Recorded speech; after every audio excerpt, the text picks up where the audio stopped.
Nous allons écouter la parole de Dieu. La fois passée, nous avions parlé de l'amour. Nous avions dit beaucoup de choses. Peut-être c'est difficile encore pour recommencer cela. Mais comme un petit résumé, nous avions dit que l'amour, c'est la chose les plus oubliées de ce temps. Beaucoup ont oublié cet amour divin, alors que c'est très important parce que Frère Branham, quand il était au ciel, l'ange lui a dit que ici c'est l'amour parfait qui va entrer. Donc si tu n'as pas cet amour parfait en toi, les portes de la gloire sont fermées pour toi. Donc l'amour, c'est la personne de Jésus-Christ lui-même. Quand tu as l'amour en toi, tu as Jésus dans ton cœur. Et l'amour, ce n'est pas seulement les parler, mais l'amour, c'est une vie. Celui qui a l'amour, il n'a pas besoin de dire que j'ai l'amour. Les gens vont témoigner que tu as cet amour. Et nous avions encore dit que cet amour, c'est la parole de Dieu. Cet amour, c'est le message de notre temps.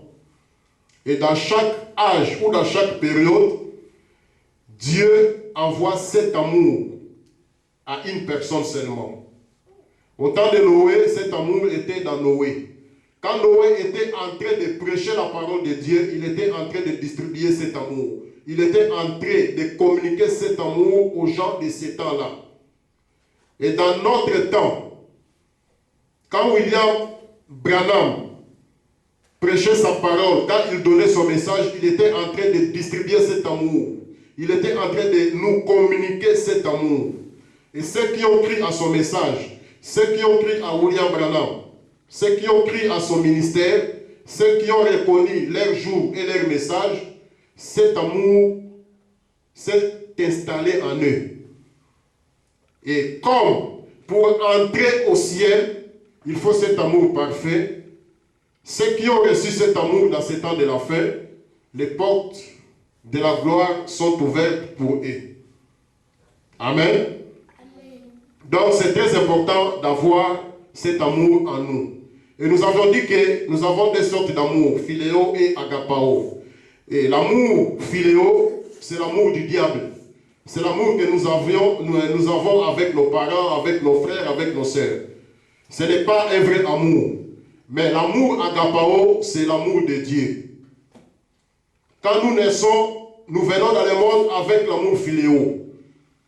Quand nous naissons de nouveau, l'amour philéo nous quitte et l'amour agapao prend place. Amen. Donc, c'est très important d'avoir cet amour divin en nous.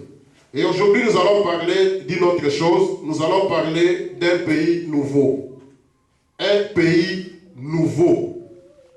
Ou un nouveau pays que Dieu a préparé pour ses enfants. Selon la Bible et selon Frère Branham, ce monde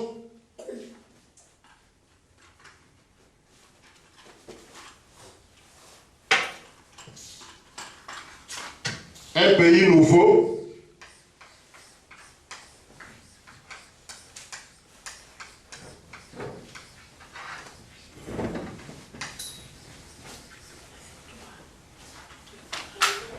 un pays nouveau. Donc selon la Bible et selon William Branham, ce monde sera détruit. Ce monde est réservé pour le feu. Ce monde sera détruit complètement. Pourquoi? Parce que tout ce qui a un commencement, il a aussi une fin. Moi j'ai un commencement, j'ai aussi une fin. Toi tu as un commencement, tu as aussi une fin. Ce monde a un commencement et il aura aussi une fin. Seul Dieu qui n'a pas de commencement et qui n'a pas de fin.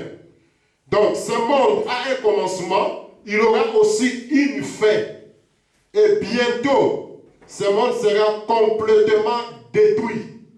Et ça ne sera pas la première fois que Dieu va détruire ce monde. Il a déjà fait ça au temps de Noé. Mais avant de détruire le monde par le déluge au temps de Noé, il avait d'abord envoyé un homme comme avertisseur. Un homme, un prophète au nom de Noé. Il était là pour avertir le peuple que Dieu veut détruire ce monde par le déluge. Alors, ceux qui ont cru à son message, ceux qui ont cru à son ministère, ils étaient tous épargnés de la colère de Dieu. Ils étaient tous épargnés dans l'arche. Et ceux qui n'ont pas cru, ils étaient tous détruits, ils étaient morts. Alors Dieu, avant de faire quelque chose, il avertit toujours. C'est pourquoi William Branham nous a prêché avertissement puis jugement. Dieu ne peut pas venir juger le monde avant qu'il puisse avertir. Il avertit toujours. Même dans ta vie, avant que le malheur t'arrive, ou avant que le malheur arrive dans une famille, Dieu avertit toujours. À moins que vous soyez distrait. Mais Dieu parle toujours. Avertissement, puis jugement. Alors, selon la Bible et selon William Branham, Dieu nous a encore dit qu'il va détruire ce monde. Cette fois-ci, ça ne sera pas par l'eau, mais par le feu. Amen. C'est pourquoi Malachie 4, chapitre 1, jusqu'à... Oui, chapitre 1, la Bible dit, « Car voici le jour vient ardent comme une fournaise. Tous les auteurs et tous les méchants seront comme du chaume. Le jour qui vient les embrassera, dit l'Éternel des armées. Il ne leur laissera ni racine ni rameau. » Donc ici, Malachie nous parle comment ce monde sera consumé par le feu. Et les méchants qui seront vivants ce jour-là, ils seront brûlés comme du chaume. Mais pour ceux qui craignent le nom de l'Éternel, Dieu les a préparé un pays nouveau pour les épargner. C'est pourquoi, toujours dans Malachie, vers la fin là-bas, Malachie 4, versets 5 à 6, la Bible dit, « Je vous enverrai Élie le prophète. Enfin, je vous enverrai Élie le prophète, il ramènera les cœurs de père à leurs enfants. » Ça, c'était accompli avec Jean-Baptiste. Le cœur des enfants à leur père, des pères que je ne vienne frapper les pays des malédictions. Donc, tous ceux qui vont recevoir Élie le prophète ramènera leur cœur au Père. Et ces gens-là, ils seront gardés dans ce pays nouveau. Et quand la colonne de Dieu va commencer à tomber sur la terre, Dieu ne va pas toucher ce pays. C'est pourquoi il dit, de peur que je ne vienne frapper les pays d'interdit. Donc tous ces gens qui seront dans ces pays, ce sont des gens qui ont reconnu leur jour et leur message. Ce sont des gens qui ont cru à Élie le prophète. Et Dieu les a gardés dans ces pays. Je vous enverrai Élie le prophète. Il ramènera les cœurs de père à leurs enfants. De peur que de leurs enfants et des enfants au père, de peur que je vienne frapper les pays d'interdit. Donc, si tu veux être épargné aujourd'hui de la colonne de Dieu, il faut reconnaître cet Élie le prophète. Et quand tu le reconnais, automatiquement tu entres dans ces pays. Et quand tu es dans ces pays, tu es en sécurité. Là-bas, le fléau ne va pas tomber. Là-bas, il n'y aura pas de malédiction. Et la colonne de Dieu ne touchera pas ces pays. Amen. C'est très important. Et quand ce monde sera consumé par le feu, quand la colonne de Dieu va commencer à battre sur cette terre, ne fouillez pas aux États-Unis, ne fouillez même pas au Congo, ne fouillez même pas en Russie, ne fouillez même pas en Chine. Parce que tous ces pays-là vont disparaître. Tous ces pays vont disparaître. Ne fouillez même pas au ciel. ne reste même pas sur la terre, parce que la Bible dit, le ciel et la terre passera. Mais il faut fuir dans ces pays nouveaux. Parce que là-bas, il n'y aura pas de fléau, il n'y aura pas de malédiction. Tous ces gens qui seront ici, ils seront protégés. Comme au temps de Noé, ceux qui étaient dans l'arche, ils étaient épargnés parce qu'ils ont reconnu leur message et leur messager. Alors, si tu veux fuir, c'est le moment de fuir pour entrer dans ces pays, avant que ça soit trop tard. Aujourd'hui, l'arche est encore ouverte. Quand je parle de l'arche, je parle de ces pays. Au temps de Noé, c'était l'arche. Mais aujourd'hui, le lieu de refuge, c'est le pays nouveau que Dieu a préparé pour ses enfants. C'est encore, les portes sont encore ouvertes pour tout le monde qui veut entrer, avant que ça soit trop tard. Amen. Je vais lire une citation de Frère Branham, parce que j'avais dit qu'il ne faut pas fuir aux États-Unis, il ne faut pas fuir en Chine, il ne faut pas fuir au Congo, même pas à l'Afrique du Sud, ne fuyez même pas au ciel. Ne reste pas sur la terre, parce que le ciel passera, la terre passera. Le Congo, les États-Unis, la Chine, la Russie, tout passera. Il faut fuir dans ces pays nouveaux. C'est quoi ces pays nouveaux? William Branham va nous dire c'est quoi ces pays nouveaux.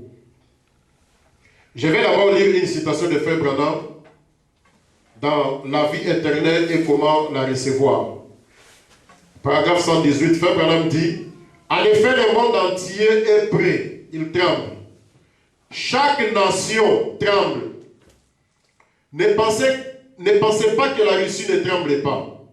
Elle tremble aussi. Malgré des prophéties, malgré sa puissance, Frère Branham dit, même la Russie, elle tremble. Les États-Unis et les îles tremblent. Qui va larguer cette première bombe atomique? Quand ce sera fait, cela pourra mettre tout de travers et il n'y aura pas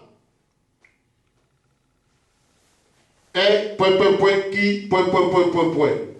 La bombe à cobalt, et qu'arriverait-il si on en larguait quelques-unes?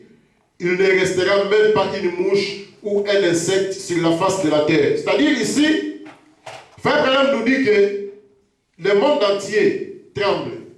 Tous les pays tremblent parce qu'ils sont arrivés à leur fin. Oh non, je quitte le Congo pour aller aux États-Unis. Les États-Unis aussi tremblent. Je quitte le Congo pour aller au Canada. Le Canada aussi tremble. Donc ici, nous sommes comme des étrangers. Le vrai pays, c'est le nouveau pays que Dieu a préparé pour ses enfants. Tous ces pays vont disparaître. Alors, Frère Branham dit, quand on va jeter cette bombe à cobalt, il n'y aura même pas une mouche qui va rester sur la terre.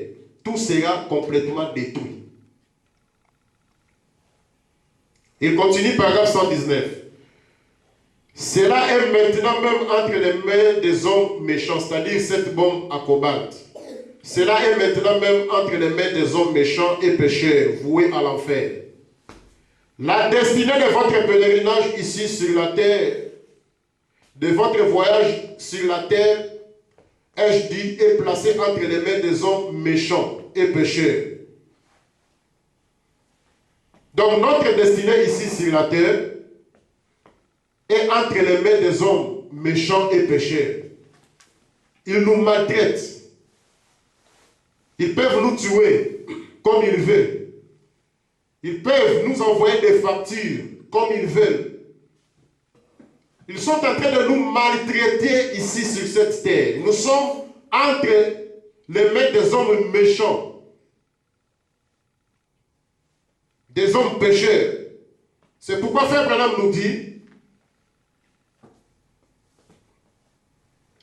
vous feriez mieux de veiller à la destination de votre âme. Si elle ne s'est pas engagée vers le ciel envers Dieu, détournez-vous ce soir de tout votre cœur. Et ne laissez pas la vieille année passer sans que vous soyez tournés vers Dieu. En effet, votre destinée terrestre est déterminée par des hommes méchants, cruels et insensibles, des athées. C'est là la destination de votre corps. Quoi qu'il veuille en faire maintenant, cela met fin à votre vie. Que Dieu soit miséricordieux. C'est-à-dire, Frère Branham nous dit que notre destinée ici sur la terre est entre les mains des hommes méchants. Et il nous conseille de surtout, nous devons surtout veiller sur nos âmes. Mais en réalité, aujourd'hui, les gens veillent toujours sur leur corps. Quand tu manges le matin, c'est pour veiller sur ton corps, afin que tu ne meurs pas. Tu veux traverser la route, tu regardes de gauche à droite, tu es en train de veiller sur ton corps, afin que ce corps ne meure pas. Quand tu es malade, tu vas à l'hôpital. Là, tu es en train de prendre soin de ton corps. Ce n'est pas vraiment un problème. Mais, Frère Branham nous dit que c'est mieux de veiller surtout à la destination de notre âme. Parce que ce corps aujourd'hui, tu prends soin de ce corps, mais demain ce corps va pourrir. Dieu n'a pas besoin de ce corps. Et pendant que nous parlons ici, il y a des gens qui sont morts, peut-être 2 jours passés, et aujourd'hui, pendant que nous parlons, leurs corps sont déjà pourris. Et pendant que moi je parle ici, dans mon corps, il y a des chics. Et aujourd'hui, si je tombe, après 3 jours, 4 jours, on m'enterre,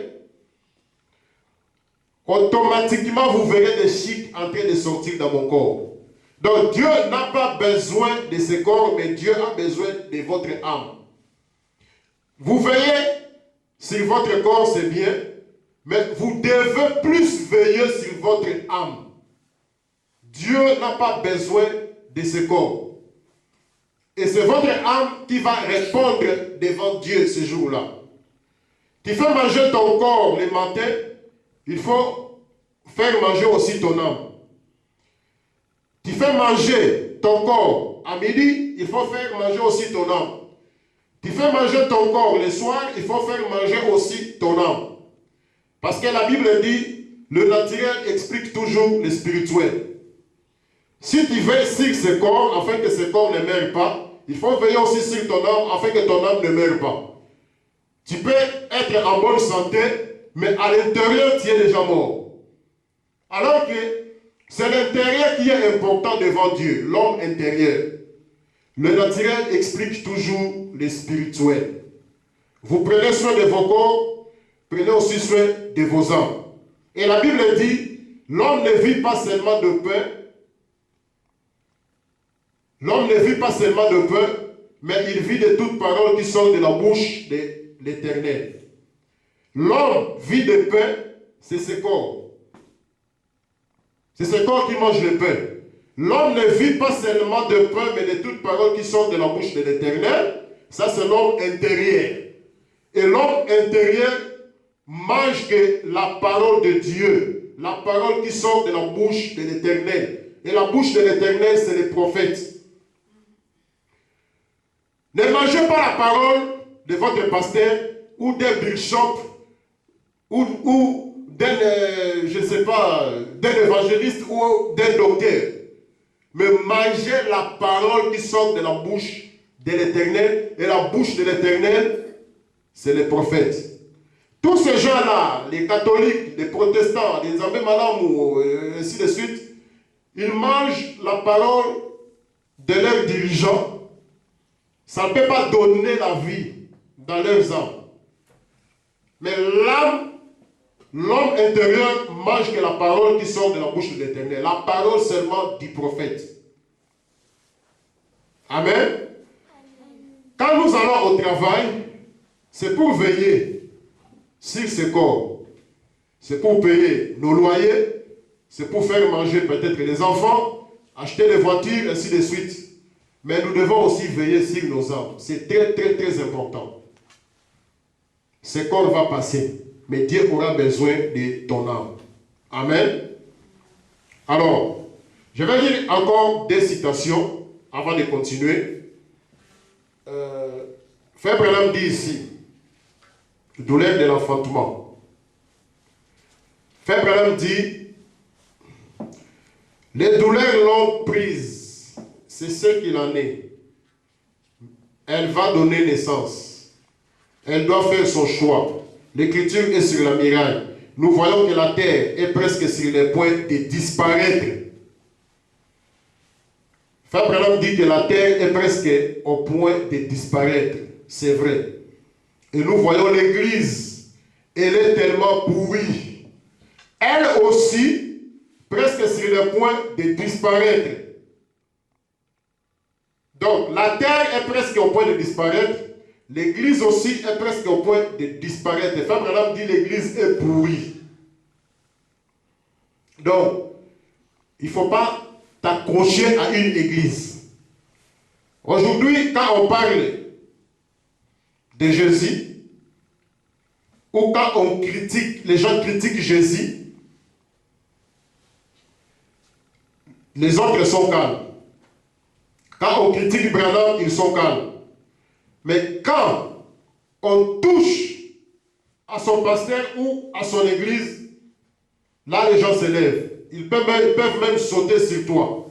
Il y a des gens qui sont encore des chrétiens de l'église. Or, chez nous, on ne prêche pas ça. Nous sommes des chrétiens de la parole. Nous sommes l'épouse parole. Même si dans mon église, on ne prêche pas ça. Si on me montre la citation que Branham a dit, moi je dis Amen. Nous ne sommes pas dans l'église catholique. Il faut toujours ce qu'on nous prêche à l'église. Or ça, on ne nous prêche pas à l'église.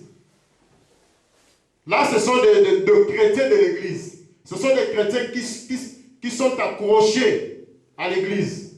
Mais Frère Branham dit que même des églises,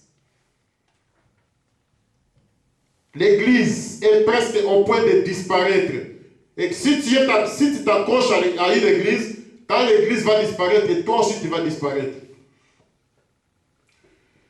Donc, Frère Branham dit, nous voyons que la terre est presque sur le point de disparaître. C'est vrai. Et nous voyons l'église, elle est tellement pourrie. Elle aussi presque sur le point de disparaître. Et tout est dans les douleurs de l'enfantement, aussi bien le monde que l'église. Un monde nouveau est sur le point de naître. Donc, pendant que l'église est presque au point de disparaître, pendant que ce monde est presque au point de disparaître, Frère Branham dit, un monde nouveau est en train de naître. Et une nouvelle église aussi, où nous devons entrer pour le millénium. Ça, nous le savons. Point. Amen. Le monde est presque au point de disparaître. L'église est pourrie, est presque au point de disparaître. Un nouveau monde est en train de naître. Pendant que Dieu se prépare pour détruire ce monde, il est en train de préparer déjà un nouveau monde pour ses enfants, pour les épargner. Amen. Alors, une autre citation, le temps de décision. Paragraphe 32, Frère Branham dit, et c'était au temps du soir qu'Isaac avait quitté la tente pour aller ça et là dans les champs, afin de méditer. Et quand il vit le chameau venir, Rebecca l'a regardé, et alors c'était les coups de foudre. Elle devait croire cela avant de partir. Frère Branham dit que Rebecca, avant de partir vers le pays d'Isaac, elle devait d'abord croire. Et nous, avant d'aller dans ce nouveau pays, nous devons d'abord croire. Avant que nous soyons enlevés, nous devons d'abord croire. Avant que nous soyons ressuscités, nous devons d'abord croire. Donc tout se base dans la croyance. Nous devons d'abord croire. Frère Branham continue. La foi vient de ce que l'on entend. Elle ne savait pas à quoi l'homme ressemblait et cela importait peu. C'était Dieu qui prenait la décision. Peu importe s'il est grand ou petit, de quelle couleur il est, cela ne change rien pour moi. Il est mon Seigneur, je l'aimerai quand je le verrai, car il est le don de Dieu pour vous et pour moi. Rebecca n'a pas vu Isaac, mais elle aimait et elle croyait à Isaac. Qu'il soit petit, qu'il soit grand, qu'il soit gros, Rebecca l'aimait toujours, tel qu'il était.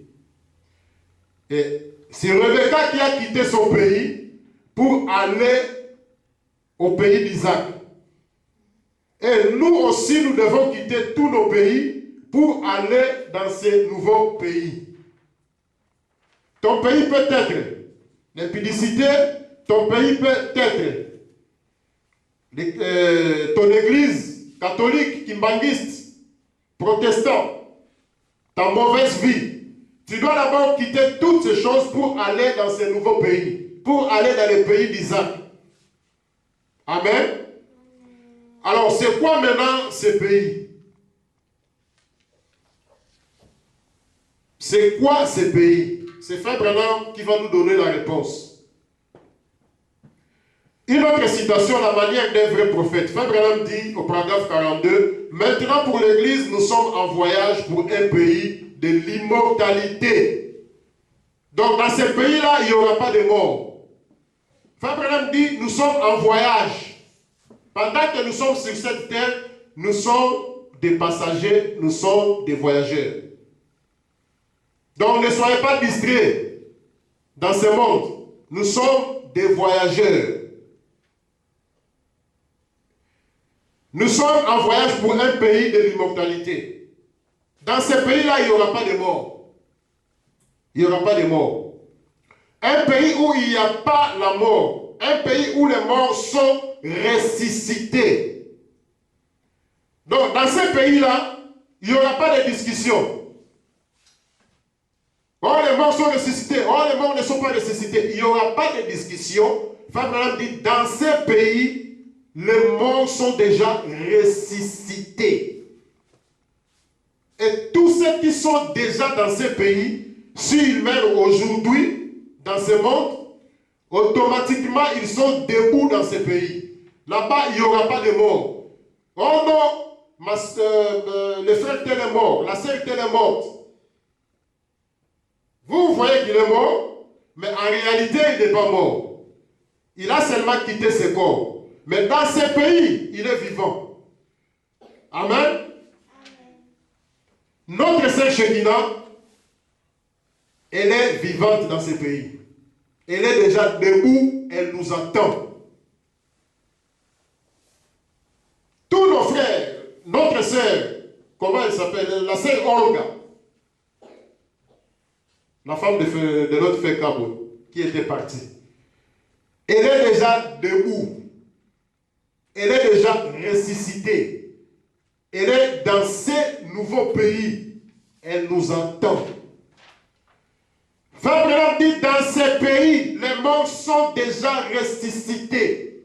Et quand Branham va nous expliquer ces pays, comprenez déjà que dans ces pays, les morts sont déjà debout. Ils sont déjà ressuscités. Donc, nous sommes en voyage pour un pays de l'immortalité, un pays où il n'y a pas la mort, un pays où les morts sont ressuscités. Et nous avons un grand sauveur dans notre camp. C'est Jésus, qui signifie Jéhovah sauveur, le bien-aimé. Et il a traversé le Jourdain de la mort jusque dans l'autre pays, et il en est revenu et apporté l'évidence que nous avons la vie après la mort. Amen. Où en est donc la mort? Amen. Amen. Tous ceux qui sont dans ces pays, ils peuvent dire comme Paul, tombe. Où est ta victoire? Toi mort, où est ton aiguillon? Tous ceux qui sont dans ces pays, ils sont en train de rire la mort. Ils sont en sécurité. C'est quoi maintenant ces pays? Frère Branham va nous expliquer c'est quoi maintenant ces pays. Frère Branham dit ceci dans l'union invisible de l'épouse, paragraphe 145. Il dit, Aussi pouvons-nous être reconnaissants en tant que pèlerins comme Abraham. Nous-mêmes séparés des choses du monde et de tous ceux qui s'y associent, Abraham était un pèlerin. Dieu nous a séparés de toutes les religions mortes. Je parle au travers de la nation, maintenant, de tous les credos morts. Écoutez maintenant. Pour aller où? Dieu nous a fait quitter les dénominations, les catholiques, les kimbanguistes, toutes ces choses-là. Dieu nous a fait quitter ces choses pour nous amener, il dit, il nous a séparés et nous a ouvert un pays nouveau, un message nouveau pour ces jours. Vous comprenez? Frère Branham dit, Dieu nous a fait quitter les dénominations, il nous a fait quitter des credos, il nous a fait quitter toutes ces choses-là pour nous amener où? Frère Branham dit, il nous a séparés et nous a ouvert un pays nouveau. Un message nouveau pour ces jours. Donc, les pays que nous parlons ici, un pays nouveau ou un nouveau pays, Frère Branham dit, c'est le message nouveau pour ces jours. Ce n'est pas le message ancien au temps de Noé. Ce n'est pas le message au temps de David. Ce n'est pas le message au temps de Livingstone. Ce n'est pas le message au temps de Diego Cao. Mais c'est le message nouveau pour ces jours. C'est le message de l'heure. C'est le message de notre temps.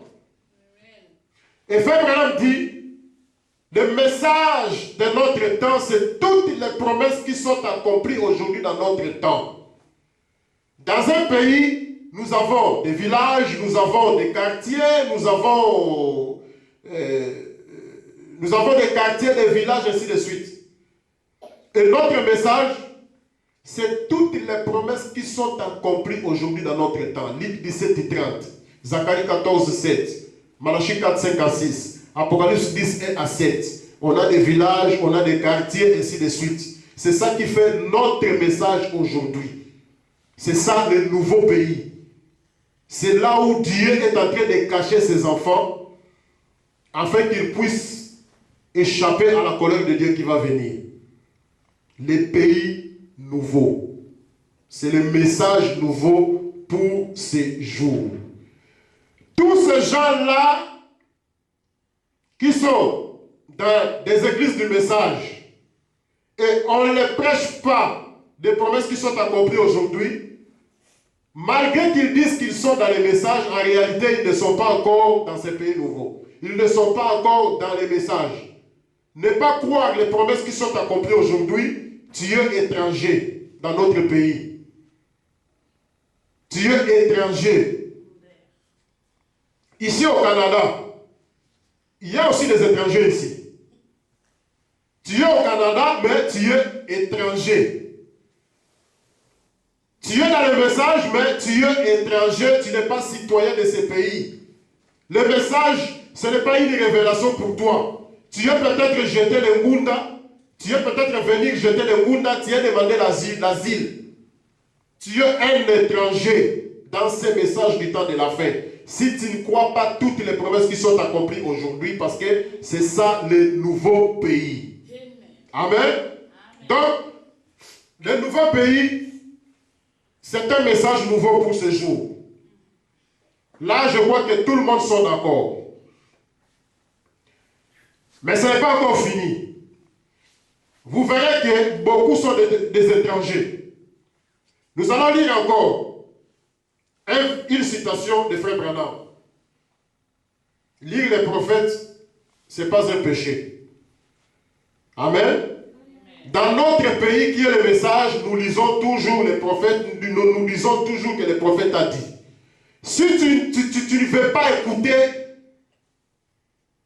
cette phrase que le prophète a dit. Oh non, il parle beaucoup de prophètes. Oh non, il dit beaucoup de messages. C'est la loi de notre pays. Nous parlons aux gens de notre pays. Si tu n'es pas d'accord, tu es un étranger. Je lis les prophètes. Là-bas, la ligne visible, le prophète dit que le pays nouveau que Dieu nous a préparé, c'est le message de notre temps. Là, tout le monde sont d'accord. Mais nous allons avancer, nous allons encore creuser. Nous verrons si vous serez toujours d'accord. Le 4e sceau, paragraphe 378. Avant de lire ça, la citation que nous avions lue, d'abord, dans cette brochure, la manière d'un vrai prophète, 142. Là-bas, frère Branham nous avait dit que nous irons vers un pays de l'immortalité. Et dans ce pays, tous les morts sont déjà ressuscités. Et frère Branham nous a dit dans l'union visible que ce pays, c'est le message. Dans notre message aujourd'hui, tous nos bien-aimés sont déjà debout. Tous nos bien-aimés sont déjà ressuscités. Amen. Et dans notre pays qui est le message, il n'y a pas de discussion. Oh, les morts sont ressuscités, oh, ils ne sont pas ressuscités. Fabraham dit, hein, dans notre pays, il n'y a pas de morts, tous les morts sont déjà ressuscités. Amen. 4e son paragraphe 378. Fabraham dit, aussi, Apocalypse 10, pour montrer que le message du 7e ange, ce sera une personne en ces derniers jours. Fabraham dit que le message, c'est une personne en ces derniers jours. Je recommence.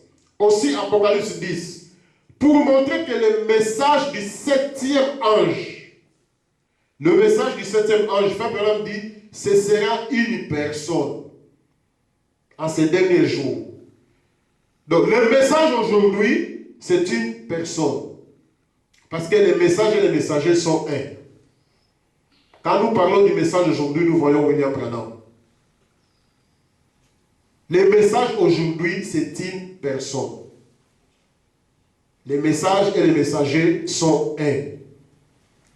Donc notre pays aujourd'hui, nous pouvons aussi dire que c'est une personne. C'est William Marion Branham. Je continue.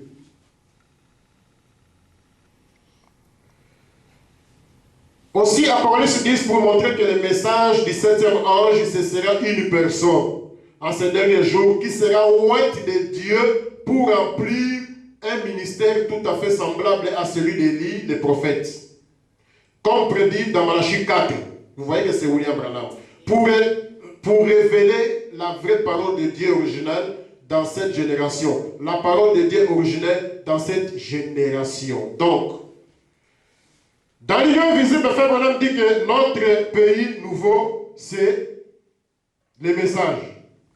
La parole se complète. Dans le 4e son paragraphe 378, il dit que ce message, c'est une personne. Et cette personne, c'est le prophète prédit dans Malachie 4. Donc, c'est William Marion Branham. Donc, notre pays aujourd'hui, nous pouvons aussi dire que c'est Branham. Parce que les messages et les messagers sont un. Et aujourd'hui, Dieu ne fait pas entrer des gens au ciel. Dieu ne fait pas entrer des gens au ciel aujourd'hui. C'est comme au temps de Noé. Au temps de Noé, Dieu n'était pas en train de faire entrer les gens au ciel. Dieu n'était pas en train de sauver les gens. Mais il avait laissé cette responsabilité à Noé. Noé était là sur la porte de l'arche, devant la porte de l'arche. Il est en train de prêcher. Il appelle tout le monde. Venez entrer. Si vous n'entrez pas, vous serez détruits. Oh non, moi je suis humaniste. Oh non, moi je suis catholique. Oh non, moi je suis protestant. Dans ce temps-là, ça n'existait pas. Le problème était seulement d'entrer dans l'âge pour que tu sois sauvé. Il faut venir à Noé Après, Noé te fait entrer. Même dans la pyramide de l'Oc, il y avait 7 marches. Juste là-bas, dans la 7e marche là-bas, il y avait un homme qui était là, qui faisait entrer les gens dans la chambre du roi. Il y avait un homme, Enoch a dessiné une personne. Juste pour entrer dans la chambre du roi, il faut passer d'abord par cette personne. Et pourquoi Enoch a dessiné une personne là? Au temps de Noé, ce n'était pas Dieu qui faisait entrer les gens dans l'arche. C'était Noé. Pour que vous soyez sauvés, vous devez passer d'abord par Noé. Dieu, il est le grand chef. Il a croisé ses bras. Il regardait Noé. Qui obéit à Noé et qui n'obéissent pas. Alors que l'Ancien Testament était l'ombre des choses à venir. Aujourd'hui, celui qui fait entrer des gens au ciel, ce n'est pas Dieu. Dieu a donné cette responsabilité à Noé, qui est William Marion Branham aujourd'hui. Amen. C'est Branham qui fait entrer des gens au ciel. Dieu a croisé ses bras, il a donné toutes ses responsabilités à William Marion Branham. Vous venez à lui, il vous fait entrer. Il vous donne son message et vous entrez dans les pays nouveaux. Oh non, Branham est déjà parti. Sa voix est toujours là. Des citations que nous citons ici, nous répétons seulement William Branham. C'est William Branham qui continue toujours l'œuvre. Sa voix est toujours là, en train d'appeler les gens de gauche à droite. Venez entrer. Amen. Donc, pour entrer dans ce pays nouveau, il faut passer par un homme. Et cet homme, c'est le prophète, c'est William Marion Branham. Et le pays nouveau, c'est le message de notre temps. Alors, le message, c'est notre nouveau pays que Dieu nous a réservé pour que nous puissions échapper à la colère de Dieu. Amen. Dans tout pays, il y a toujours un esprit. C'est ça que Frère Branham dit. Dans tous les pays, il y a toujours un esprit qui dirige ce pays-là. Frère Branham dit même dans des tribus, dans chaque tribu, il y a aussi un esprit qui dérange ces tribus-là. Par exemple, chez nous au Congo, nous avons des Balouba, par exemple. L'esprit qui dérange les Balouba, c'est l'orgueil. Quand il fait quelque chose, tout le monde doit être au courant. Ils sont orgueillés. Il y avait un papa qui était venu ici une autre fois. Ce papa était venu, je crois, si je ne me trompe pas, avec 200 000 $. Les policiers ont arrêté ce papa. Le papa était tellement fâché, le papa du Kassai. Il a commencé à dire aux policiers, mais toi, je vais t'acheter avec mon argent. Tu es rien, toi. Je peux vous acheter tous. Donc, il a l'argent. C'est un orgueilleux. Et les policiers étaient là et ils ne comprennent pas, mais qu'est-ce qu'ils disent là? Ils peuvent nous acheter comment? Donc, l'orgueil, c'est un démon qui dirige nos frères du Kassai là-bas. Chez les Bakongo, c'est l'égoïsme et la jalousie. Un Mukongo, il peut avoir 200 000 $ cachés quelque part, mais il est en train de souffrir. Il ne peut pas toucher ça. Ça, c'est l'esprit des Bakongo, des jalousies. Chez des Bangala ou des Mongo, la colère et la bagarre. Un Mongo, si il se fâche, il saute sur toi, il peut même arracher ton oreille avec ses dents. C'est ça les démons qui dirigent ces gens-là. Chez le Baswahili, c'est la prostitution. Chez le Batete, là, entre parenthèses, je ne vais pas beaucoup dire c'est ça. Donc, Dans chaque pays ou dans chaque tribu, il y a toujours un esprit qui dérange. Et dans notre pays qui est le message, nous avons aussi un esprit qui nous influence dans ces pays. Quand tu quittes ton pays, tu entres ici dans le nouveau pays, tu n'es plus Mukongo, tu n'es plus Muluba, tu n'es plus Mouswahili. Tous les démons qui vous dérangeaient quand vous étiez en dehors de ce pays, ces démons ne peuvent pas entrer ici. Ici, vous êtes des chrétiens. C'est un pays de sainteté. C'est pourquoi aujourd'hui nous avons des frères Balouba, nous avons des frères Bakongo, nous avons des frères des sœurs Swahili. Ils sont corrects. Parce que l'esprit de notre pays les influence. Dans ces messages, ou dans les églises du message, si vous voyez un Moulouba orgueilleux, un Moukongo égoïste, Mouswahili prostitution, comprenez qu'il n'est pas encore entré. Tous ceux qui sont ici, ils sont influencés par l'esprit de ces pays. Et l'esprit de ces pays, c'est le Saint-Esprit.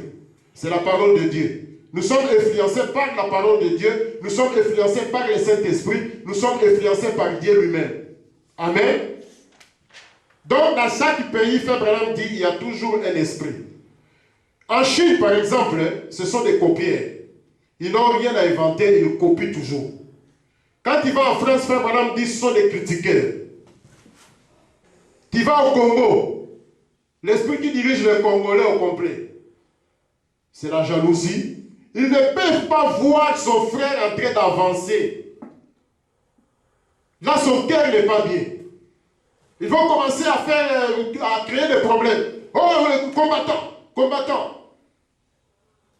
Qui combattant là, si vous regardez bien, beaucoup de combattants, beaucoup je dis bien, pas tous, mais beaucoup c'est la jalousie.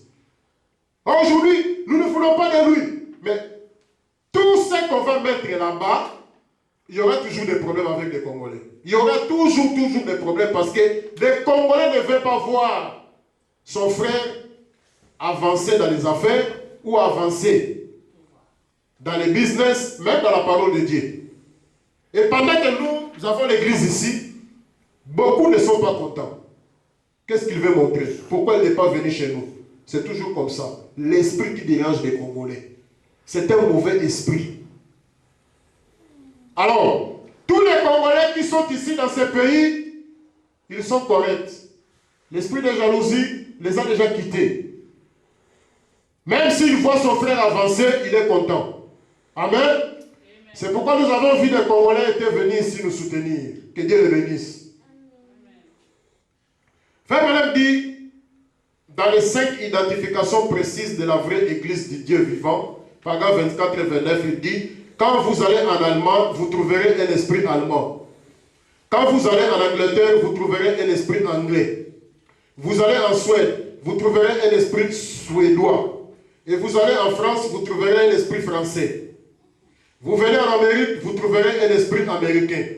Maintenant, ce qui fait que les femmes, nous ne contraignons jamais les femmes à le faire. Nous ne contraignons jamais nos hommes à ne pas boire, à ne pas jurer. Nous prêchons tout simplement l'évangile et prescrivons les modèles de la Bible.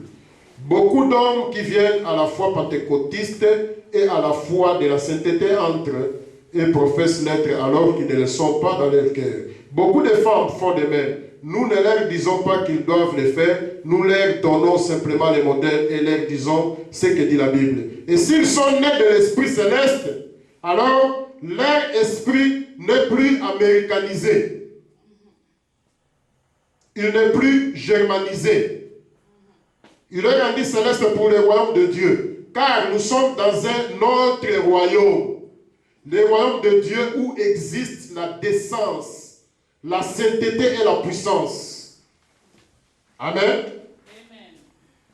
Donc, dès que nous entrons ici, c'est l'esprit de ce pays qui va nous influencer. Nous ne sommes plus américains, nous ne sommes plus des Congolais, nous ne sommes plus des Français. C'est l'esprit de notre pays maintenant qui va commencer à nous diriger. Amen. Amen. Et quand nous sommes dans ces pays nouveaux, ici, nous sommes en sécurité.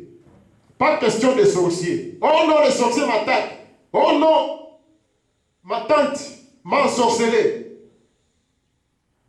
Oh non, je suis malade. Ça doit être mon oncle.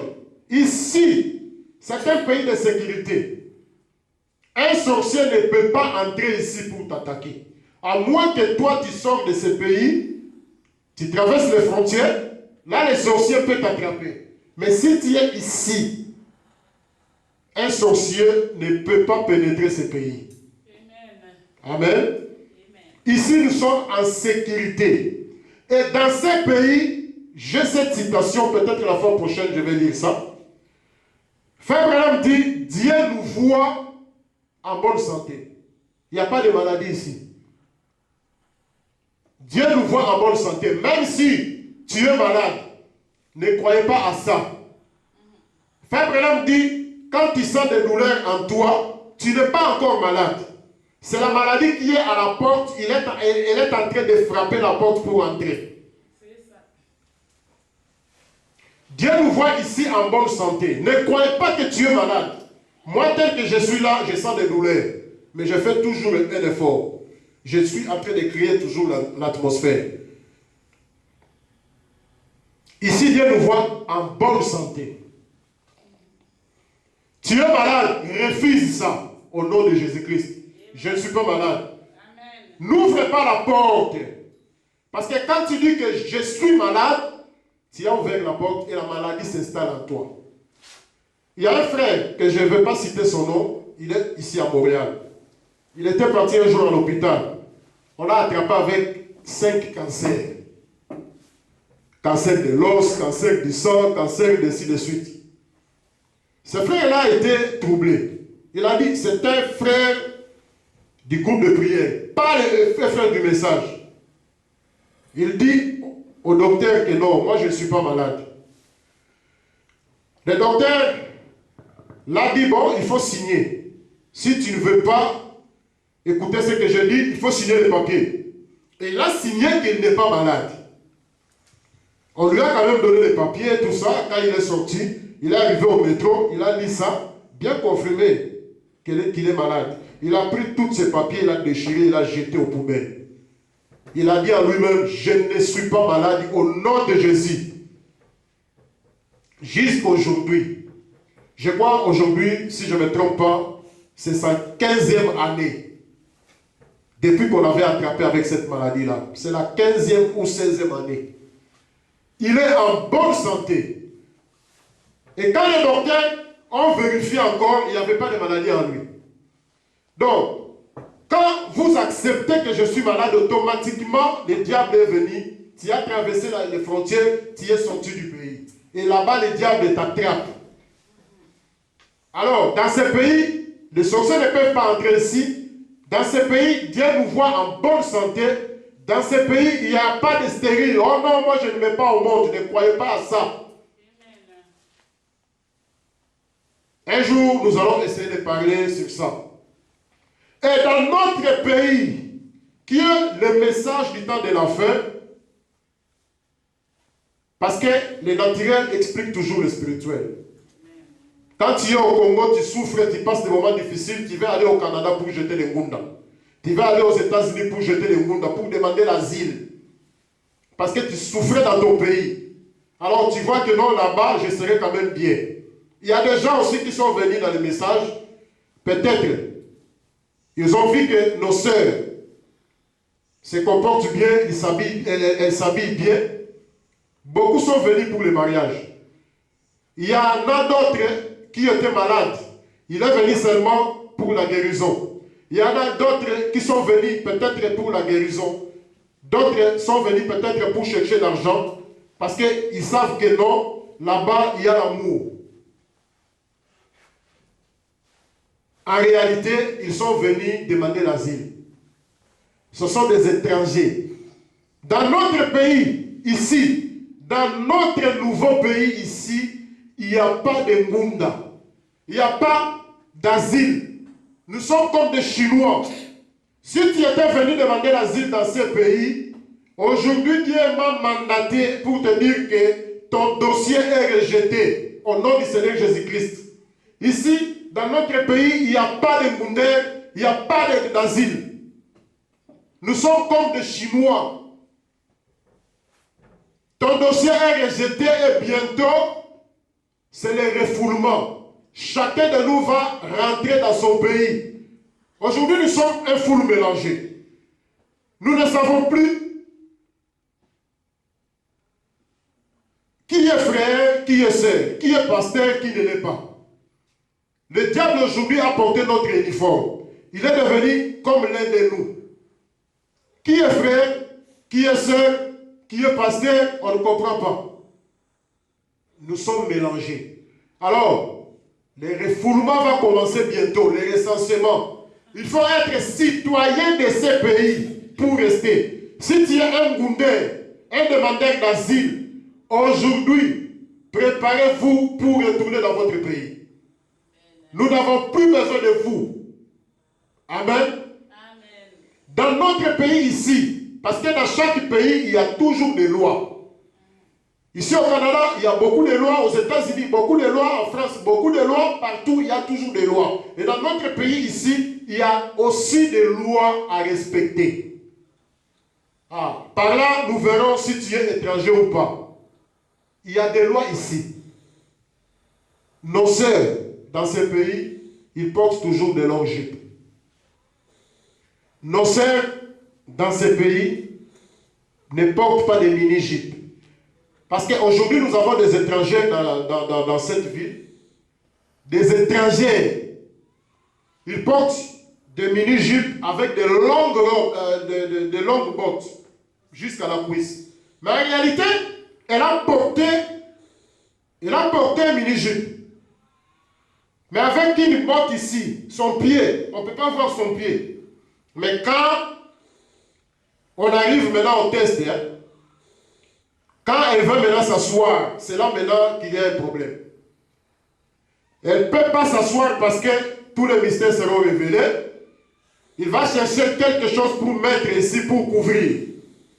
C'est un mini-jupe qu'elle a porté, avec une longue botte jusqu'aux cuisses. Tu veux tromper qui? Tu es étranger.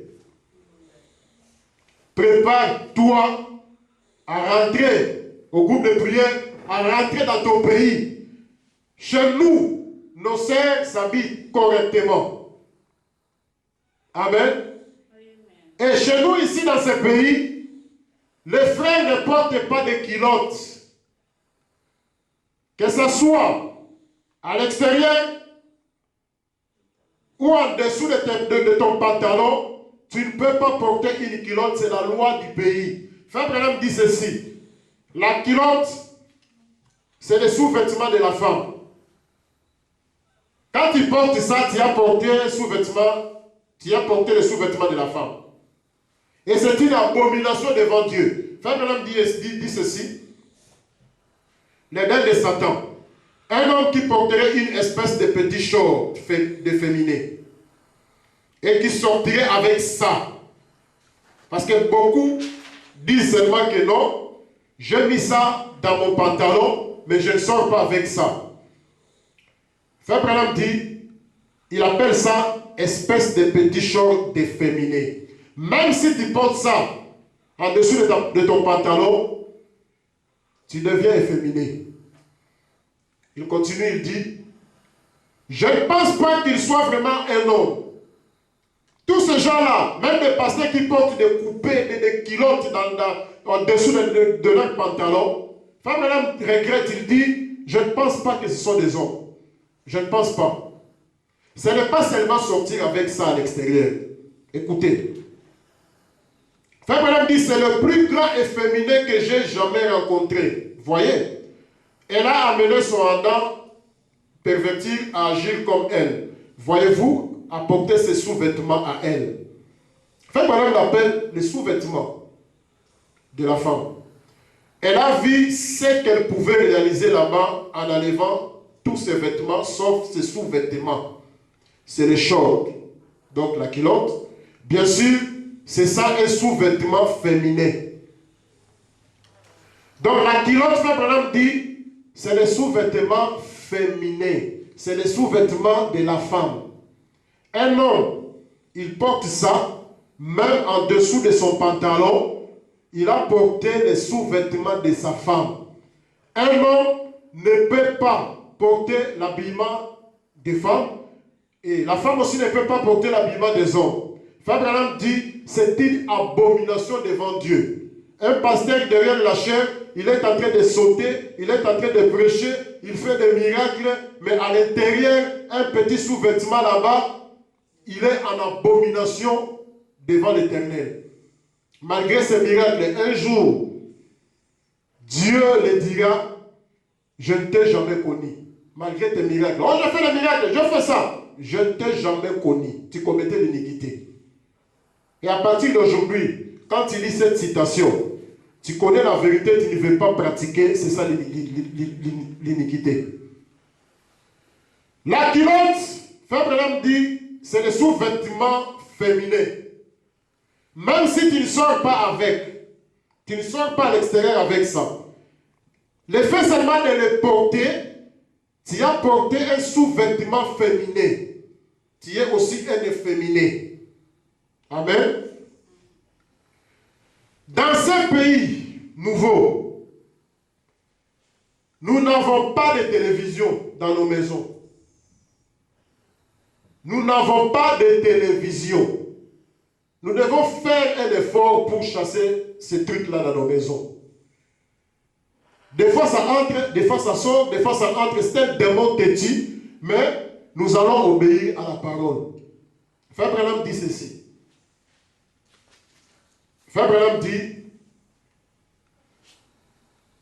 la puissance de transformation, paragraphe 242, il dit, nous n'avons pas la télévision. Frère Branham n'avait pas la télévision. Il n'y en aura point une dans ma maison.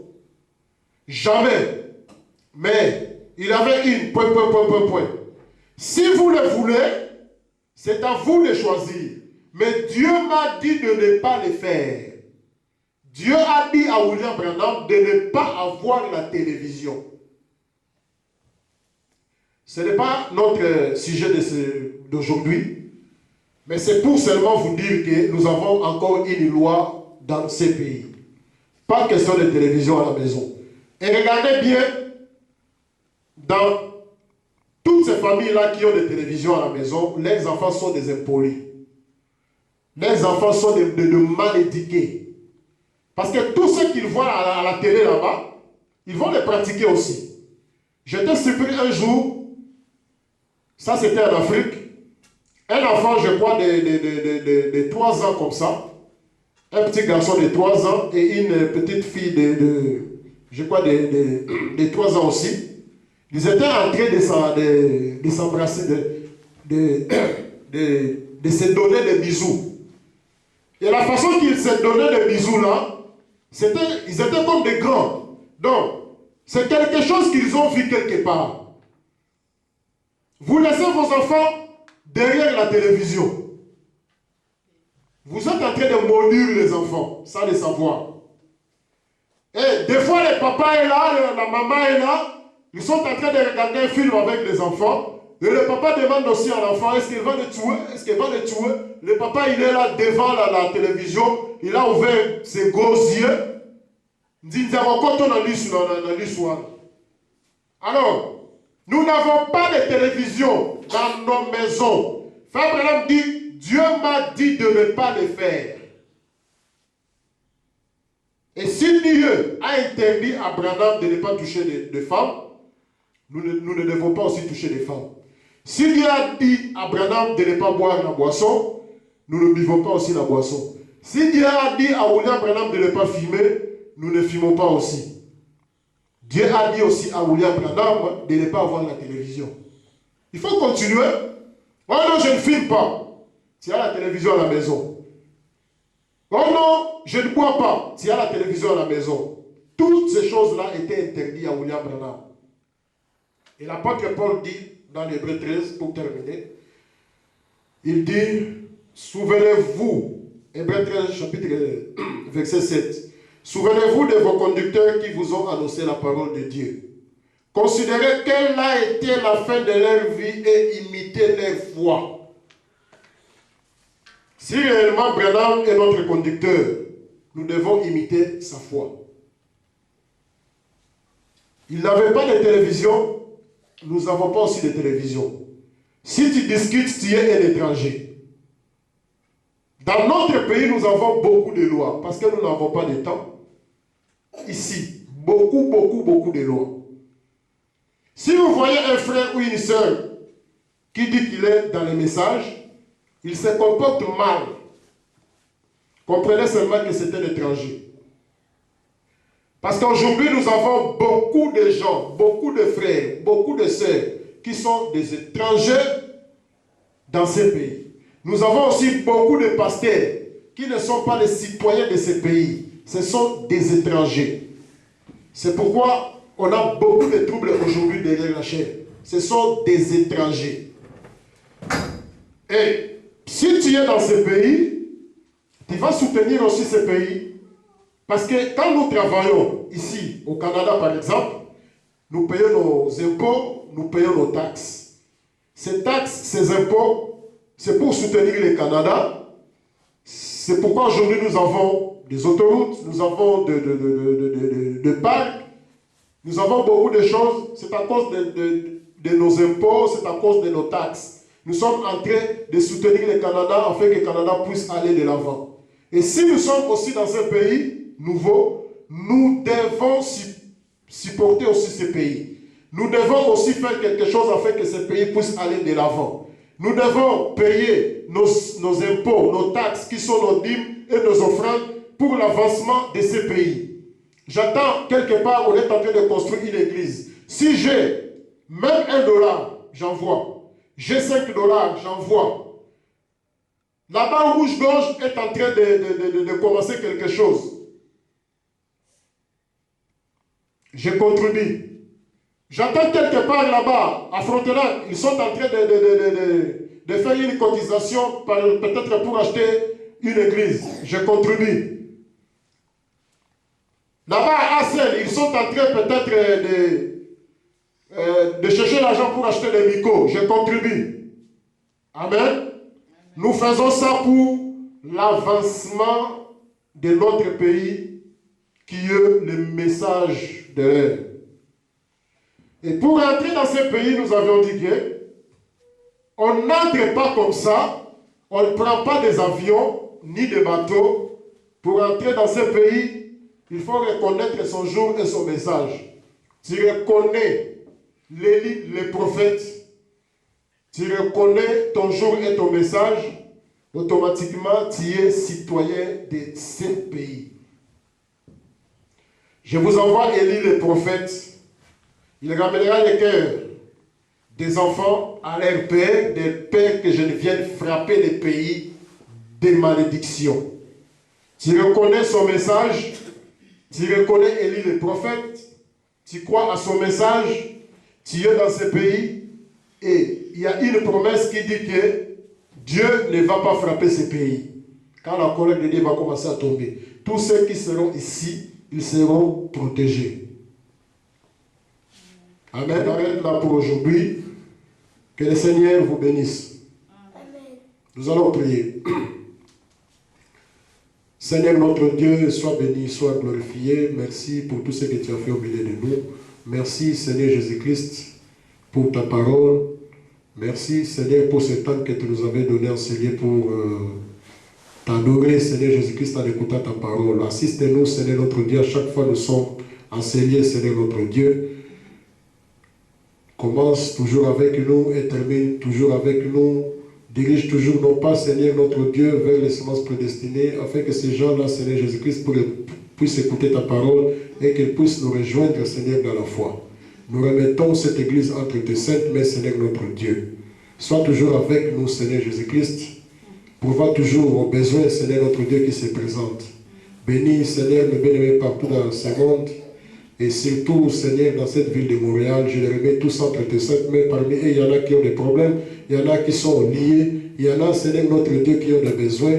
Accorde à chacun selon son besoin. Nous remettons tous, Seigneur, entre tes saintes mains. Nous sommes à la fin, Seigneur Jésus-Christ. Nous voulons retourner chez nous. Retourne avec nous, Seigneur, notre Dieu. Et le dimanche prochain, si c'est ta volonté, Seigneur, notre Dieu, que tu puisses encore nous amener, Seigneur, pour écouter ta parole. Nous remettons tout entre tes saintes mains au nom de Jésus-Christ. Amen.